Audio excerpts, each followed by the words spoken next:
ಮಹಾಗಣಾಧಿಪತಯೇ ನಮಃ.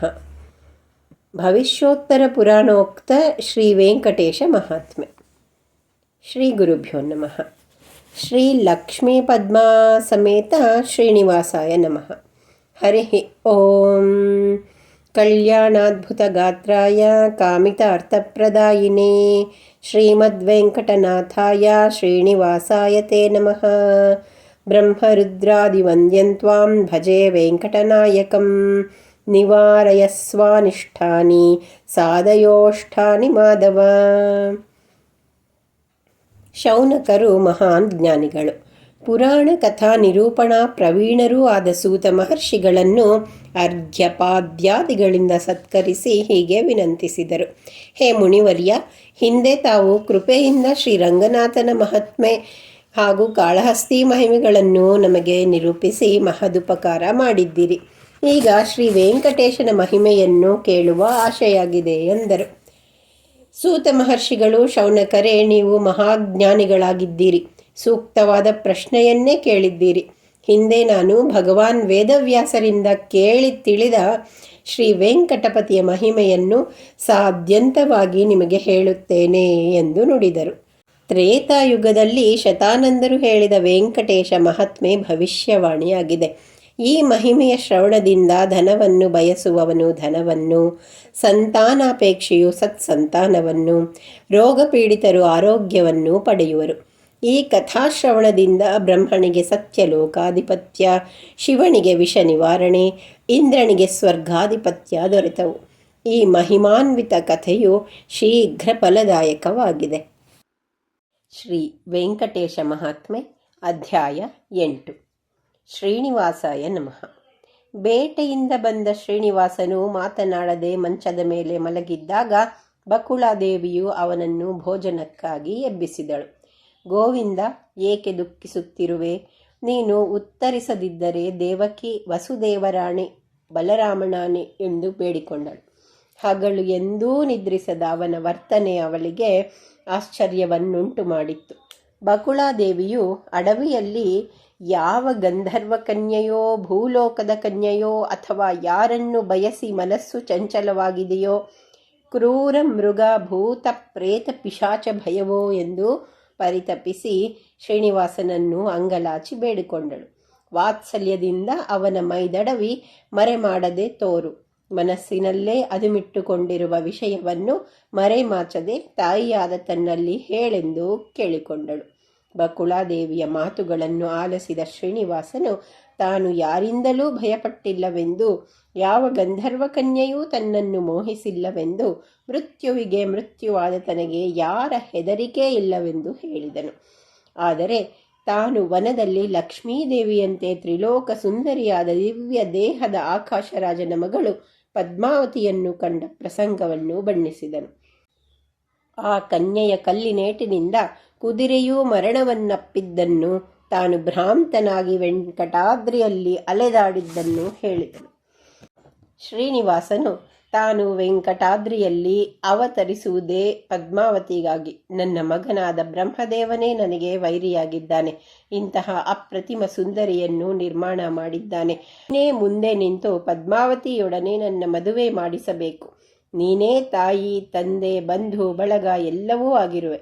ಬೇಗನೆ ಹೋಗಿ ನನಗೆ ಆ ಕನ್ಯೆಯೊಡನೆ ವಿವಾಹವನ್ನು ನಿಶ್ಚಯಿಸು ಎಂದು ಹೇಳಿಕೊಂಡನು. ಬಕುಳಾದೇವಿಯು ಆ ಕನ್ಯೆಯ ವಿಚಾರದ ಬಗ್ಗೆ ವಿವರಗಳನ್ನು ತಿಳಿದುಕೊಂಡಳು.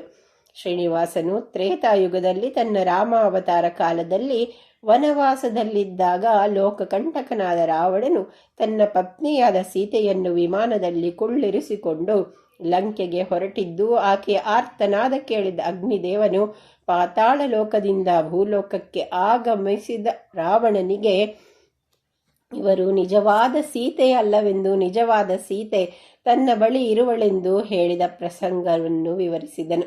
ಸೀತಾಮಾತೆಯನ್ನು ತನ್ನ ಲೋಕಕ್ಕೆ ಆದರಪೂರ್ವಕವಾಗಿ ಕರೆದೊಯ್ದು ತನ್ನ ಪತ್ನಿ ಸ್ವಾಹಾದೇವಿಯ ಆತಿಥ್ಯದಲ್ಲಿ ಇರಲು ಏರ್ಪಾಟು ಮಾಡಿದನು. ವೇದವತಿ ಎಂಬ ಮಾಯಾ ಸೀತೆಯನ್ನು ರಾವಣನ ಜೊತೆಗೆ ಕಳುಹಿಸಿದನು.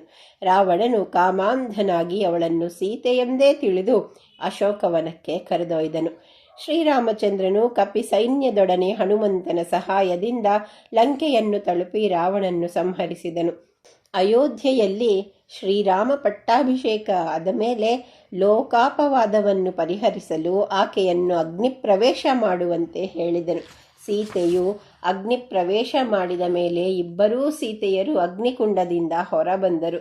ಸೀತಾದೇವಿಯು ತನ್ನ ದುಃಖವನ್ನು ರಾವಣನ ಬಂಧನದಲ್ಲಿ ಅನುಭವಿಸಿರುವ ಈಕೆಯನ್ನು ವಿವಾಹವಾಗುವಂತೆ ರಾಮನನ್ನು ಪ್ರಾರ್ಥಿಸಿದಳು. ಭಗವಂತನು ರಾಮಾವತಾರದ ಕಾಲದಲ್ಲಿ ತಾನು ಏಕಪತ್ನಿ ವ್ರತಸ್ಥನೆಂದು 28ನೆಯ ಕಲಿಯುಗದಲ್ಲಿ ಶ್ರೀನಿವಾಸನಾಗಿ ಭೂಮಿಗೆ ಬಂದಾಗ ಅವಳನ್ನು ವರಿಸುವೆನೆಂದು ಭರವಸೆ ಇತ್ತನು. ಅಲ್ಲಿಯವರೆಗೂ ವೇದವತಿ ಬ್ರಹ್ಮಲೋಕದಲ್ಲಿ ಪೂಜಿತಳಾಗಿದ್ದಳು. ಆ ವೇದವತಿಯೇ ಈಗ ಆಕಾಶರಾಜನ ಮಗಳು ಪದ್ಮಾವತಿಯಾಗಿ ಜನಿಸಿದ್ದಾಳೆಂದು ಶ್ರೀನಿವಾಸನು ಬಕುಳಾದೇವಿಗೆ ವಿವರಿಸಿದನು. ಶ್ರೀನಿವಾಸನು ತನ್ನ ಕಾರ್ಯಸಿದ್ಧಿಗಾಗಿ ಆಕಾಶರಾಜನ ಅರಮನೆಗೆ ಬಕುಳಾದೇವಿಯನ್ನು ಕುದುರೆ ಮೇಲೆ ಕಳುಹಿಸಿದನು. ಆಕೆಗೆ ಮೊದಲು ಕಪಿಲ ತೀರ್ಥದಲ್ಲಿ ಸ್ನಾನ ಮಾಡಿ ಕಪಿಲೇಶ್ವರನಿಗೆ ನಮಸ್ಕರಿಸಿ ನಂತರ ಶುಕಾಶ್ರಮಕ್ಕೆ ಹೋಗಿ ಅವರ ಆಶೀರ್ವಾದವನ್ನು ಪಡೆದು ಪದ್ಮ ಸರೋವರಕ್ಕೆ ಹೋಗಿ ನಂತರ ರಾಜನ ಅರಮನೆಗೆ ಹೋಗಬೇಕೆಂದು ತಿಳಿಸಿದನು. ಪರಮಾತ್ಮನ ಆದೇಶದಂತೆ ಹೊರಟ ಬಕುಳಾದೇವಿಯು ಅಗಸ್ತ್ಯರ ಆಶ್ರಮದಲ್ಲಿ ಪದ್ಮಾವತಿಯ ಗೆಳತಿಯರನ್ನು ಕಂಡಳು. ಅವರು ಪದ್ಮಾವತಿ ಮತ್ತು ಶ್ರೀನಿವಾಸರ ಭೇಟಿ ಮತ್ತು ಆಕೆಯು ಶ್ರೀನಿವಾಸನನ್ನು ಮೋಹಿಸಿದ್ದು ನಂತರ ಅಂಜಿ ಜ್ವರ ಪೀಡಿತಳಾಗಿ ಇರುವಳೆಂದು ತಾಪ ಪರಿಹಾರಕ್ಕಾಗಿ ವಿಶೇಷ ಪೂಜೆಯನ್ನು ನಡೆಸಲು ತಾವಿಲ್ಲಿಗೆ ಬಂದಿದ್ದೇವೆಂದು ತಿಳಿಸಿದಳು. ಆ ಕನ್ನಿಕೆಯರು ಬಕುಳಾದೇವಿಯನ್ನು ಪ್ರಶ್ನಿಸಲು ತಾನು ಶ್ರೀನಿವಾಸನ ದಾಸಿ ಎಂದು ಆಕಾಶರಾಜನ ಪತ್ನಿಯಾದ ಧರಣೀದೇವಿಯ ಬಳಿ ತನಗೆ ಕೆಲಸವಿದೆ ಎಂದು ರಾಜಧಾನಿಯಾದ ನಾರಾಯಣಪುರವು ತನಗೆ ಅಪರಿಚಿತವಾಗಿರುವುದರಿಂದ ಅಲ್ಲಿಗೆ ಕರೆದೊಯ್ಯಬೇಕೆಂದು ವಿನ್ನವಿಸಿಕೊಂಡಳು. ಶ್ರೀನಿವಾಸನು ಬಕುಳಾದೇವಿಯೊಬ್ಬಳಿಂದಲೇ ತನ್ನ ಕಲ್ಯಾಣ ಸಾಧನೆ ಆಗಲಾರದೆಂದು ತಿಳಿದು ತಾನೇ ಕೊರವಂಜಿಯ ವೇಷವನ್ನು ಧರಿಸಿ ಬ್ರಹ್ಮವನ್ನು ಮಗುವಾಗಿ ಮಾಡಿ ಬಗಳಲ್ಲಿ ಎತ್ತಿಕೊಂಡು ಶಿವನನ್ನು ಬೆತ್ತವನ್ನಾಗಿ ಬ್ರಹ್ಮಾಂಡವನ್ನು ಬುಟ್ಟಿಯನ್ನಾಗಿಸಿ ಧರ್ಮದೇವತೆ ಎಂಬ ವೃದ್ಧೆಯ ರೂಪ ತಾಳಿ ನಾರಾಯಣಪುರದ ಕಡೆ ನಡೆದನು. ಧರ್ಮದೇವತೆಯು ನಾರಾಯಣಪುರದ ಬೀದಿಯಲ್ಲಿ ನಡೆಯುತ್ತಾ ಕಣಿ ಹೇಳತೊಡಗಿದಳು. ಪಟ್ಟಣವಾಸಿಗಳಿಗೆ ವೃದ್ಧೆಯಾದ ಮತ್ತು ತಮ್ಮ ಮನಸ್ಸಿನ ಭಾವನೆಗಳನ್ನು ಹೇಳುವ ಕೊರವಂಜಿಯ ಮೇಲೆ ವಿಶ್ವಾಸ ಮೂಡಿ ಅವಳನ್ನು ಧರಣೀದೇವಿಯ ಬಳಿ ಕರೆದೊಯ್ದರು. ಧರಣೀದೇವಿಯು ಆಕೆಯನ್ನು ಆಹ್ವಾನಿಸಿ ತನಗೊದಗಿದ ಸಂಕಟವನ್ನು ಹೇಳಿಕೊಂಡಳು.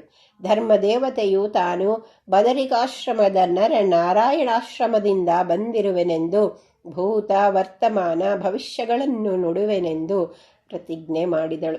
ಧರಣೀದೇವಿಯು ಧರ್ಮದೇವತೆಯ ಮಾತಿನಂತೆ ಮಂಗಳ ಸ್ನಾನ ಮಾಡಿ ಶುದ್ಧಳಾಗಿ ಆಕೆಯ ಮುಂದೆ ಕುಳಿತು ಅವಳ ಆದೇಶದಂತೆ ಬಂಗಾರದ ಮರದ ತುಂಬ ಅಕ್ಕಿಯನ್ನು ಸುರಿದು ಬಾಗಿನವಿತ್ತಳು.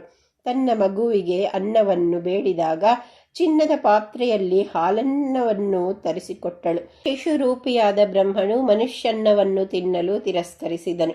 ಧರಣೀದೇವಿಯು ಅಳುವ ಮಗುವನ್ನು ನೋಡಿ ಏನು ಮಾಡಲಿ ಎಂದು ಕೇಳಿದಾಗ ಕೊರವಂಜಿ ಮಗುವನ್ನು ಹೊಡೆದು ಗದರಿಸಿದಳು.